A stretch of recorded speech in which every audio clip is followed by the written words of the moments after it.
Good morning बच्चों। तो आज अगेन हम ऑर्गेनिक केमिस्ट्री का बात करेंगे। बस आज जैसा कि जानते हैं जो लास्ट सोमवारी है, मैं भोले बाबा से यही प्रार्थना करता हूँ जो मेरे जितने भी स्टूडेंट हैं, हमसे जितने भी जुड़े हुए लोग हैं, सभी को वैसा आत्मबल दे जो हर विपरीत परिस्थिति को में मुकाबला कर सके और मेरे स्टूडेंट को मनचाहा मार्क मिले। बस यही मेरा भोला बाबा से प्रार्थना है। तो हम लोग, लेकिन हाँ, कर्म करना ही होगा, क्योंकि जब तक कर्म नहीं तब तक धर्म नहीं। यानी आप कर्म करेंगे, धर्म निश्चित रूप से होगा। तो हम लोग अभी रिएक्शन मैकेनिज्म या उसको आप कह लीजिए जीओसी, जनरल ऑर्गेनिक केमिस्ट्री में क्या चल रहा है, सब्स्टिट्यूएंट इफेक्ट या उसी को कहते हैं चार्ज डेवलपिंग इफेक्ट। तो थोड़ा सा फिर से हम रिवाइज कर देते हैं जो क्या क्या अभी हम लोग बात किए हैं। देखिए, यदि हम इस तरह से सोचें CH3COH, क्या नाम है इसका? Acetic acid. और ये टाइप का क्या है? कार्बो ऑक्जेलिक एसिड। ये फैमिली क्या है? कार्बो ऑक्जेलिक एसिड। इसको हम रिएक्शन करा रहे हैं बेस से। मान लिया जाए एक्वस KOH, और जैसे ही एक्वस KOH कहा जाए, मतलब KOH जो है वाटर में डिजोल्व है। और ऑर्गेनिक केमिस्ट्री में जैसे ही हम लोगों को एक्वस KOH दिया हुआ रहे तो हम ये समझेंगे जो KOH वाटर में डिजॉल्व हो जाता है K प्लस और OH माइनस में। ये मेटालिक पार्ट है। और ऑर्गेनिक केमिस्ट्री में हम लोग जो है जो भी बात करते हैं वे नॉन मेटालिक पार्ट का, जिसको ये क्या है? Hydroxyl ion. और ये क्या है? Non metallic part. तो जैसे ही इसके साथ ये मिलाया गया तो हम ये समझेंगे जो ये इस तरह से टूट गया होगा। टूटने के बाद जैसे ही कोई टूटता है तो वे जुटने का प्रयास करता है। यदि आपको कोई कह दे जो तुम मेडिकल या इंजीनियरिंग या IAS नहीं बन पाओगे, तो एक तोड़ने का प्रयास किया जा रहा है, तो आप क्या करेंगे? उसको जोड़ने का प्रयास करेंगे। इसी तरह से इसको H2O तोड़ने का प्रयास करता है और जैसे ही टूटता है तो ये जुटने का प्रयास करता है। तो ये जो हाइड्रोक्सिल आयन है, इस पर तो निगेटिव चार्ज है, और ये निगेटिव चार्ज यदि है तो यहाँ पे तो अभी कोई चार्ज नहीं देख रहे हैं, और चार्ज नहीं देख रहे हैं तो कहीं ना कहीं कोई चार्ज होगा। तो उसी चार्ज को हम मैकेनिज्म में समझने का कोशिश कर रहे हैं जो कहाँ पे चार्ज होगा। तो यहाँ पे ये जो इसके थ्रू जो OH माइनस है, ये जो OH माइनस मिला, ये अब यहाँ पे आप सोचें तो ये पॉजिटिव, तो ये क्या कह देंगे? निगेटिव। और ये देखिए जो सिग्मा बॉन्ड है, और जब सिग्मा बॉन्ड है तो कह दीजिएगा जो हाइड्रोजन कैसा शो कर रहा है? Plus I effect. Plus I effect के कारण यहाँ पे चार्ज है। जब ये माइनस इससे जा करके ये कंबाइन कर जाएगा, और जैसे ही यहाँ OH माइनस, इसका मतलब ये H प्लस मिलके निकलेगा H2O, और H2O तो CH3CO माइनस। अब देखिए, एक तो वाटर मॉलिक्यूल यहाँ पे लिक्विड बन के निकल गया। अब ये जो K प्लस है, ये हम कह सकते हैं कुछ देर के लिए जो ऐसा रहता होगा, इसको आप कह सकते हैं पोटासियम एसीटेट। क्या कह सकते हैं? Potassium acetate. तो इस तरह से जो जहां पे चार्ज न दिखाई पड़ा वहां भी चार्ज हम देख लिए। किसके कारण? जिसको हम कह देंगे जो आई इफेक्ट के कारण देख लिए।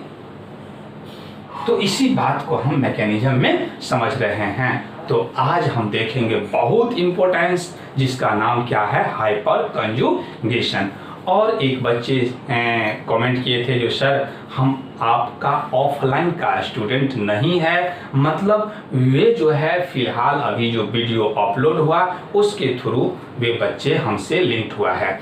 तो बच्चों आपको टेंशन लेने की ज़रूरत नहीं है। अभी जो हम बात करने जा रहे हैं हाइपर कंजुगेशन, वे एक रिजोनेंस का ही फॉर्म है। आज आप समझ लें तो फिर उससे में जो मेरिक इफेक्ट को पढ़ेंगे तो उम्मीद है जो आपको समझ में आ जाएगा। फिर भी उसके बावजूद भी ना समझ में आए तो आप थोड़ा हमसे कांटेक्ट कर लेंगे, और कांटेक्ट नंबर है 9955228884।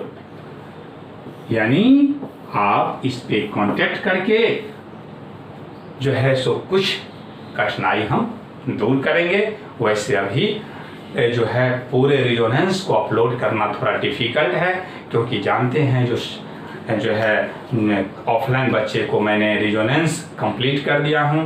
जो भी बैच है सभी में तो पहले सिलेबस को कवर करेंगे, उसके बाद तो फिर हम जैसे फाउंडेशन में जो स्टार्ट होने वाला है नोमेनक्लेचर, तो उसमें हम तो रिजोनेंस डालेंगे ही। लेकिन आज के जो क्लास है उससे आपका परेशानी, मेरा विश्वास है, जो पूर्णतः दूर हो जाएगा। तो हम लोग आगे बढ़ें, इसको आपको नोट करने की ज़रूरत नहीं है। तो हाइपर कंजुगेशन बात करेंगे। हाइपर कंजुगेशन को हम लोग नो बॉन्ड रिजोनेंस भी कहते हैं। नो बॉन्ड रिजोनेंस क्यों कहेंगे, ये सब आगे स्पष्ट होगा। नो बॉन्ड रिजोनेंस इफेक्ट, या इसी का नाम है सिग्मा पाई कंजुगेशन इफेक्ट, या इसी को कहा गया है बेकर एंड नार्थन इफेक्ट। ये एक साइंटिस्ट का नाम है। देखिए, जिस इफेक्ट का, जिस टर्म का जितना ज्यादा नेमिक हो, समझें जो इसमें उतना ही ज्यादा प्रॉपर्टीज है, उसका उतना ही ज्यादा एनालिसिस है, और जिस किसी एक टर्म का एक से ज्यादा नेमिंग हो उस पर आप लोग ज्यादा फोकस करेंगे, क्योंकि इसका मतलब है वे बहुत ही इंपॉर्टेंस है। When CH sigma electron in conjugation with pi bond, then this conjugation is known as sigma pi conjugation, या इसी को कहते हैं एक्सेसिव कंजुगेशन और हाइपर कंजुगेशन। थोड़ा सा भी समझें, पैसेंस बना करके रखें। जैसे ही हम हाइपर कंजुगेशन फिनिश करेंगे, मेरा दावा है जो आपको 100% समझ में आएगा, क्योंकि थोड़ा सा डेफिनेशन लिख रहे हैं, हो सकता है आपको 12th में भी ये पूछ दे। तो ये मेरा CH3 CH CH2 ऐसा लिए। अभी तक हम लोग आई इफेक्ट और एम इफेक्ट का बात कर रहे थे, फिर हाइपर मेजोमेरिक इफेक्ट का बात किए। तो आपसे हम पूछें, जो बताइए इसमें मेजोमेरिक इफेक्ट होगा कि नहीं होगा, तो नहीं होगा, क्योंकि रिजोनेंस नहीं संभव है। फिर इसमें पूछ दें जो इस दोनों के बीच बताइए आई इफेक्ट, तो ये माइनस तो ये प्लस। अब हम समझने जा रहे हैं हाइपर कंजुगेशन। इसमें क्या होगा, यदि इस तरह से हम दिखा दें आपको,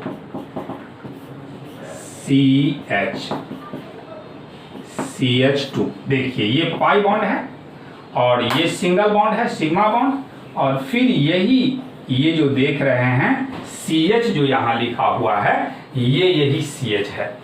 तो कहा जा रहा है जो हाइपर कंजुगेशन में क्या होगा, CH सिग्मा, ये सिग्मा है, CH sigma electron are in conjugation with pi bond. Conjugation का मतलब होता है एक को छोड़ करके उसके बाद भी आ जाना।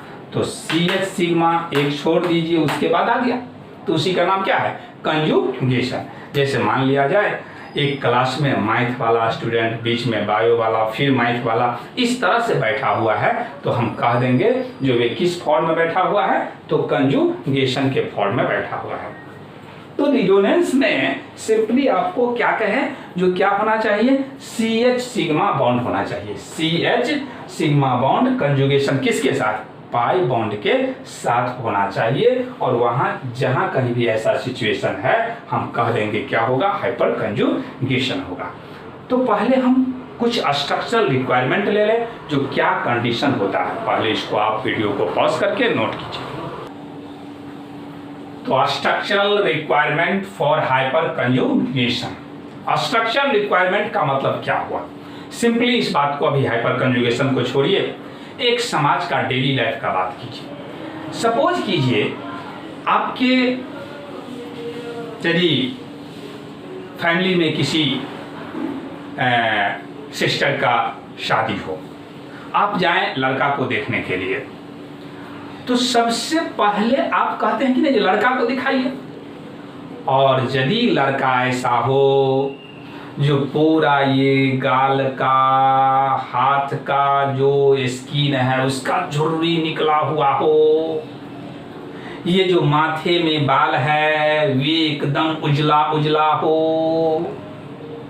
ये आंखों का रोशनी थोड़ा सा झिलमिलाहट बचा हुआ हो, तो आप क्या कहेंगे देख करके ही, जो ये आप क्या दिखा दिए शादी के लिए? तो सबसे पहले जो इस तरह का स्ट्रक्चरल रिक्वायरमेंट हम लोग देखते हैं, जो समाज में जो किस तरह का लड़का है या हम लोग लड़की के बारे में बात करते हैं, तो उसी तरह से स्ट्रक्चरल जो रिक्वायरमेंट है वे हाइपर कंजुगेशन में, यानी सबसे पहले हम लोग देखेंगे और देख करके बता देंगे जो हाइपर कंजुगेशन शो करेगा कि नहीं करेगा, इसके लिए पॉइंट देखना है। तो क्या रिक्वायरमेंट है? Compound should have at least 1 sp2 hybrid carbon. Hybrid carbon compound में at least 1 sp2 hybrid carbon होना चाहिए, either of alkene, alkyl carbocation और अल्काइल फ्री रेडिकल।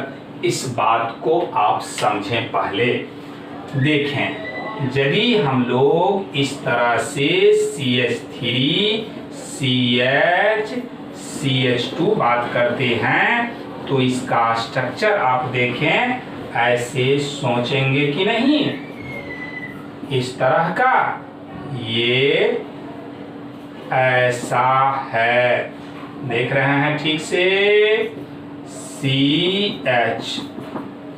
अब यहाँ पे सोचिए, ये जो कार्बन है इस कार्बन का हाइब्रिडाइजेशन sp2 होगा। क्यों? क्योंकि 1 सिग्मा, 2 सिग्मा और 3 सिग्मा, तो 3 सिग्मा लगा हुआ है, इसीलिए sp2। तो कहा जा रहा है जो compound should have at least 1 sp2 hybrid carbon, either alkyne, alkyne जिसमें डबल बॉन्ड हो, तो यहाँ अल्कीन है और यहाँ कार्बन का हाइब्रिडाइजेशन क्या है? sp2 है, इसलिए हम कह देंगे ये हाइपर कंजुगेशन के लायक है। दूसरा है अल्काइल कार्बोकेटाइन, अल्काइल कार्बोकेटाइन, तो वैसा स्पीसीज जहाँ कार्बन के ऊपर प्लस चार्ज हो उसको ही नाम रखा गया है कार्बोकेटाइन। वैसा स्पीसीज जिसमें कार्बन के ऊपर क्या हो? प्लस चार्ज हो, उसको हम कहेंगे कार्बोकेटाइन। और लगा हुआ है अल्काइल, तो CH3 पार्ट जो है वे अल्काइल है। अब फिर यहाँ भी देख लीजिए हाइब्रिडाइजेशन का एनालिसिस, क्योंकि कंडीशन ही लगा दिया गया, जो हाइब्रिडाइजेशन क्या होना चाहिए? sp2 होना चाहिए। तो 1 सिग्मा, 2 सिग्मा और 3 सिग्मा, हाइब्रिडाइजेशन sp2। तीसरा, और अल्काइल फ्री रेडिकल। और फ्री रेडिकल देख लीजिए, जो इस तरह से जहाँ पे और इलेक्ट्रॉन प्रेजेंट हो उसको हम लोग फ्री रेडिकल कहेंगे।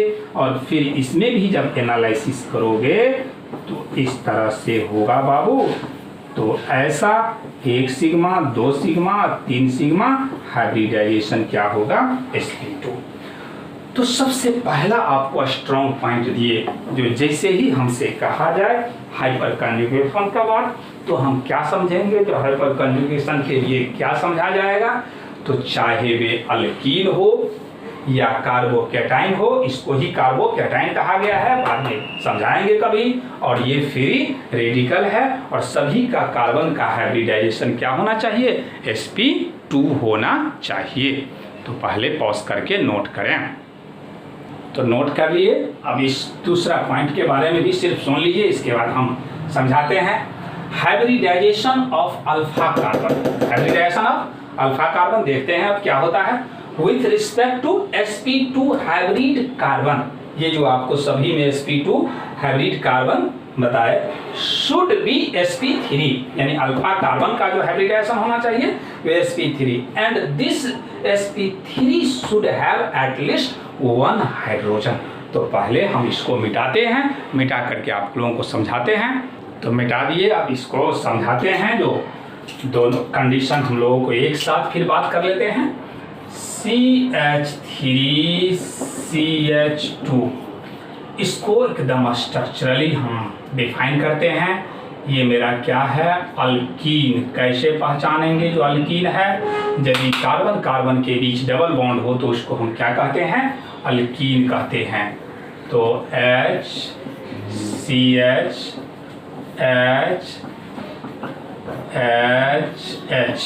देखिए यहाँ पे ये सिग्मा बॉन्ड एक पाई होगा, फिर सिग्मा सिग्मा, तो ये कार्बन sp2 है, मतलब अल्कीन के कार्बन sp2 है, इसलिए हम पहला कंडीशन फुलफिल है जो हाइपर कंजुगेशन के लायक है।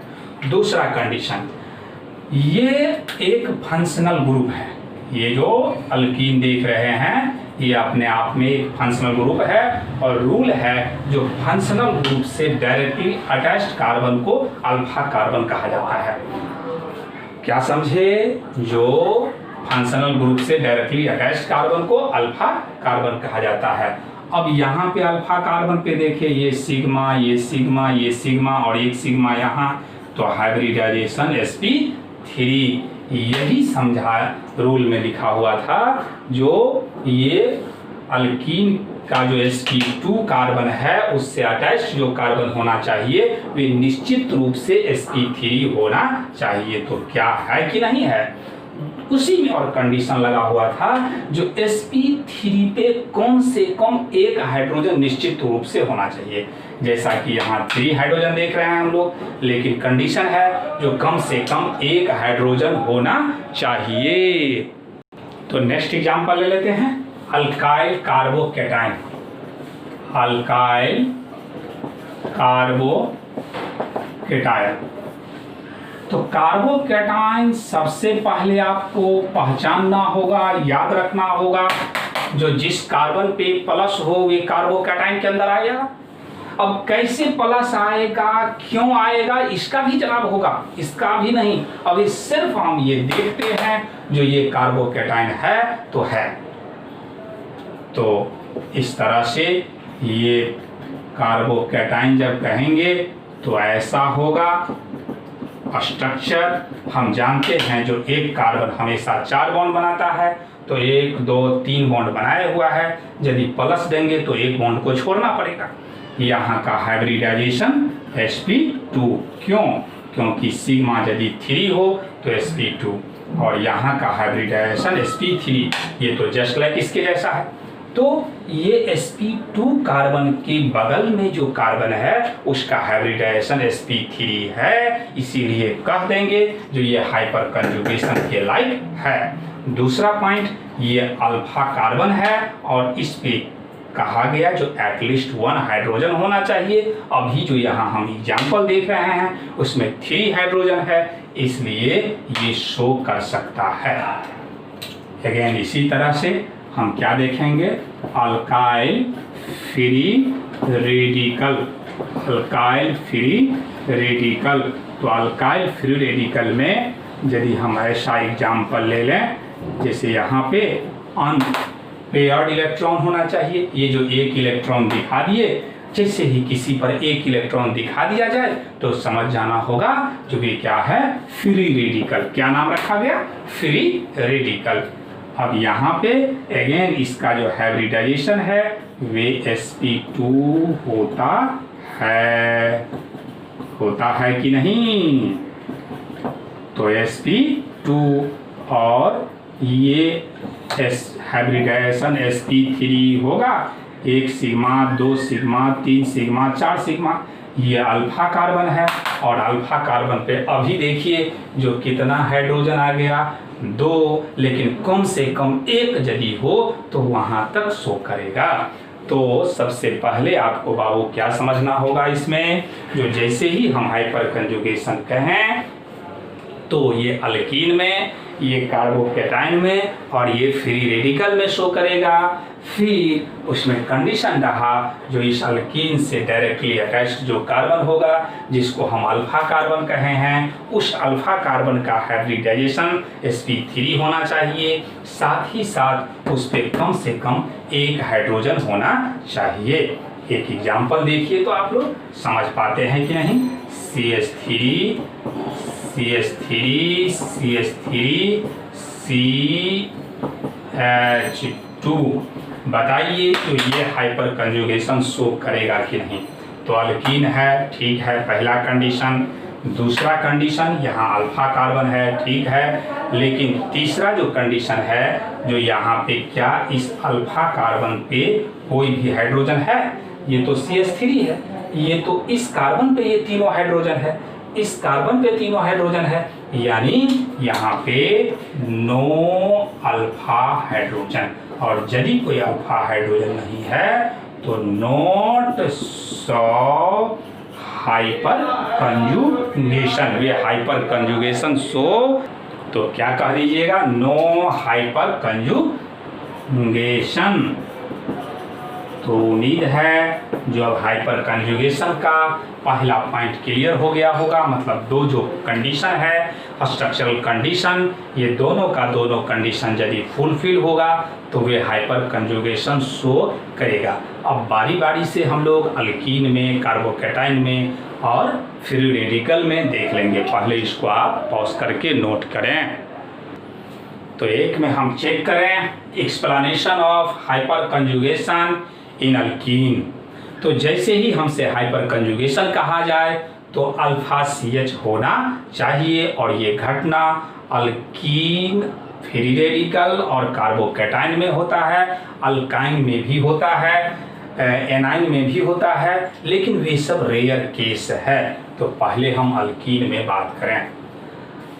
CH3CH2, इसमें हाइपर कंजुगेशन संभव है क्योंकि यहाँ पे अल्फा कार्बन है और अल्फा कार्बन पे नंबर ऑफ अल्फा हाइड्रोजन कितना मिला, 3। तो जब 3 अल्फा हाइड्रोजन मिला तो अब इसमें संभव है। अब किस तरह से होता है इस बात को आप चेक करें। तो यदि हम इस तरह से CH2 CH ऐसा दिखाते हैं, तो यदि हम इस तरह से दिखाते हैं तो देखिए क्या क्या घटना होता है। यहाँ पे हम जानते हैं जो sp2 कार्बन है हाइब्रिडाइज, और यहाँ sp3 है। दोनों में से इलेक्ट्रोनेगेटिविटी किसका ज़्यादा होता है, तो sp2 का ज़्यादा होता है और sp3 का कम। और जिसका इलेक्ट्रोनेगेटिविटी ज़्यादा वे अपने तरफ इलेक्ट्रॉन को खींचता है, और जैसे ही खींचेगा तो यहाँ पे पॉजिटिव चार्ज हो जाएगा, मतलब और इसका इलेक्ट्रोनेगेटिविटी बढ़ जाता है। नतीजा क्या होगा, ये हाइड्रोजन से पहले की अपेक्षा और ज़्यादा फोर्स से अपने तरफ इलेक्ट्रॉन को क्या करता है, विथड्रॉ करता है, खींचता है।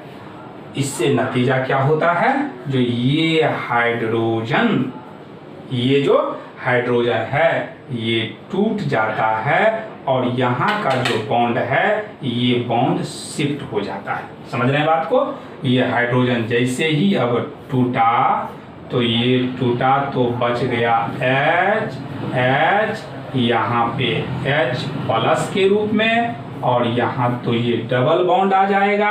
और जैसे ही डबल बॉन्ड आ जाएगा तो इसका मूवमेंट आगे की तरफ, क्योंकि एक कार्बन हमेशा 4 बॉन्ड ही बनाता है। तो यहाँ CH और ये CH2, इसके ऊपर कौन सा चार्ज आ जाएगा, निगेटिव चार्ज आ जाएगा।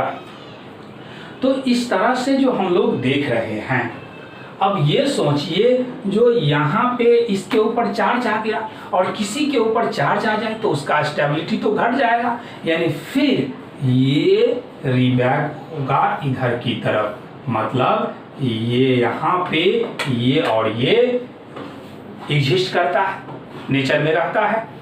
और यहाँ पे देखें जो पाई बॉन्ड इस दोनों के बीच था अब पाई बॉन्ड इस दोनों के बीच आ गया। यदि मान लिया जाए हम कार्बन को नंबरिंग कर दें 1 2 3, तो पहले 1 और 2 के बीच अब देखिए नंबरिंग ज्यों का त्यों रखिए, तो अब क्या आ गया 2 और 3, मतलब पाई बॉन्ड का पोजीशन चेंज हो रहा है। और यदि पाई बॉन्ड का पोजीशन चेंज हो तो वे तो रिजोनेंस का एग्जांपल है। रिजोनेंस में क्या है, तो सिर्फ पाई बॉन्ड का चेंजिंग होता है, तो ये चेंज हो गया। अब यहाँ पे इस दोनों के बीच तो कोई बॉन्ड नहीं है, नो बॉन्ड, इसीलिए इसका एक नाम क्या रख दिया गया, no bond resonance energy, no bond resonance energy. अब जिस तरह से इस हाइड्रोजन के बारे में हम सोचे, उसी तरह से ये हाइड्रोजन भी क्या करेगा, वैसा ही फेनोमेनन देखने को मिलेगा। और जब वैसा ही फेनोमेनन देखने को मिलेगा तो डायरेक्ट हम इससे सोच लेते हैं, यहाँ पे H+ हो जाएगा, ये हाइड्रोजन अब ज्यों का त्यों रहेगा, फिर यहाँ पे डबल बॉन्ड हो जाएगा, ये CH2-, ये हाइड्रोजन ज्यों का त्यों। जब ये हाइड्रोजन तो ये हाइड्रोजन, मतलब ये तीनों का तीनों हाइड्रोजन तो सेम नेचर का है, इसलिए ये तीनों के साथ अब CH ये प्लस डबल बॉन्ड CH2 यहाँ पे माइनस। तो क्या आप देख रहे हैं, कैनोनिकल स्ट्रक्चर यदि बात करें तो 1 2 3 4, यानी इसका कितना हो गया कैनोनिकल स्ट्रक्चर, तो 4 हो गया। तो इस तरह से हम लोग जैसे ही देखेंगे हाइपर कंजुगेशन, तो ये बात सोचना होगा। एक पॉइंट याद रखें, हालांकि हम लिख लेंगे नीचे में, ये वास्तव में टूटता नहीं है, ये वास्तव में टूटता नहीं है, ये एक इमेजिनेशन है जो ऐसा टूटता होगा, ऐसा टूटता होगा, लेकिन ये टूटता नहीं है। तो पहले इसको पॉज करके नोट करें, इसके बाद हम नोट कर देते हैं। तो इन above resonating structure there is no covalent bond between carbon and hydrogen, हम देख लिए हैं। For this point of view hyperconjugation may be regarded as no bond resonance, हम लोग जो नो बॉन्ड रिजोनेंस कहते हैं इस कारण से, क्योंकि कार्बन और हाइड्रोजन के बीच कोई बॉन्ड नहीं होता है। Actually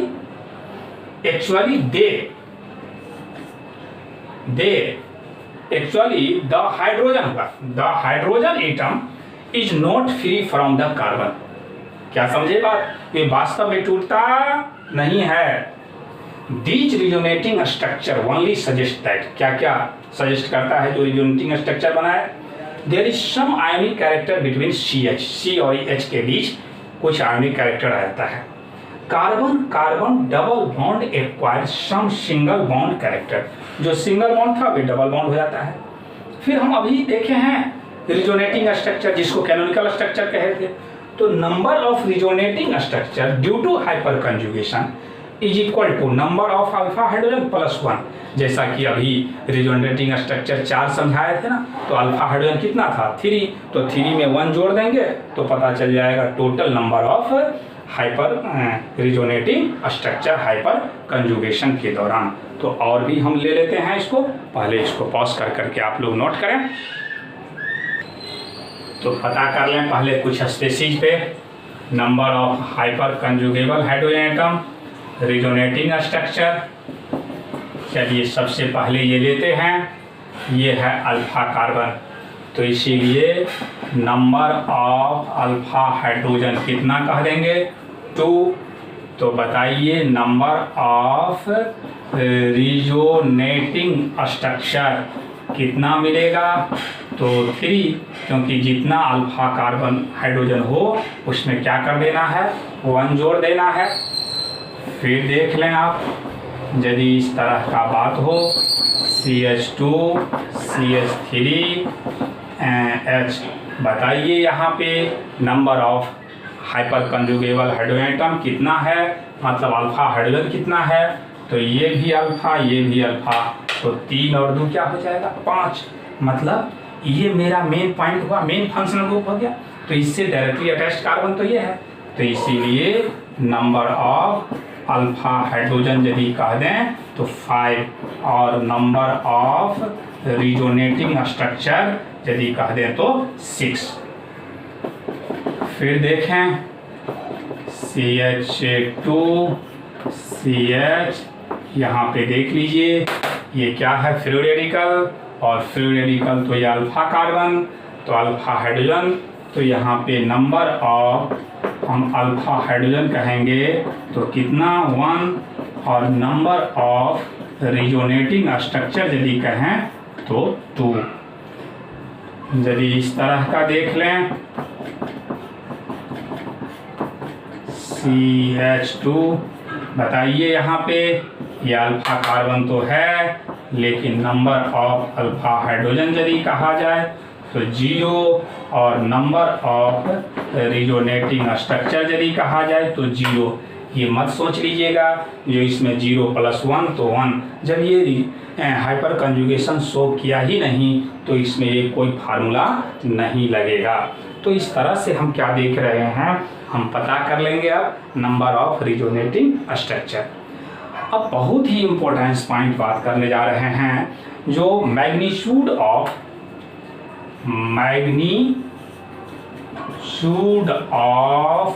no bond resonance energy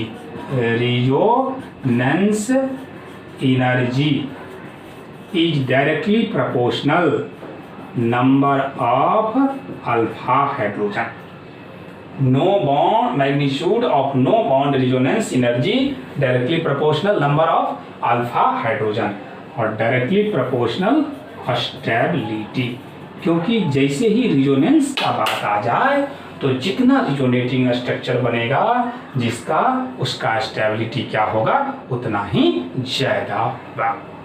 तो हम हाइपर कंजुगेशन में आज इतना ही बात करेंगे। अगले रोज आप लोग इसको बहुत अच्छा से एक बार 2 बार रिव्यू करके आप देख करके अच्छा से समझ करके नोट करके रखेंगे, और इस पर हम एप्लीकेशन कराएंगे, क्योंकि यहाँ पे हाइपर कंजुगेशन पे एप्लीकेशन कराना बहुत ही ज़रूरी है और वही आपका इम्पोर्टेंस पॉइंट है। तो बस आज के लिए इतना ही। जय हिंद।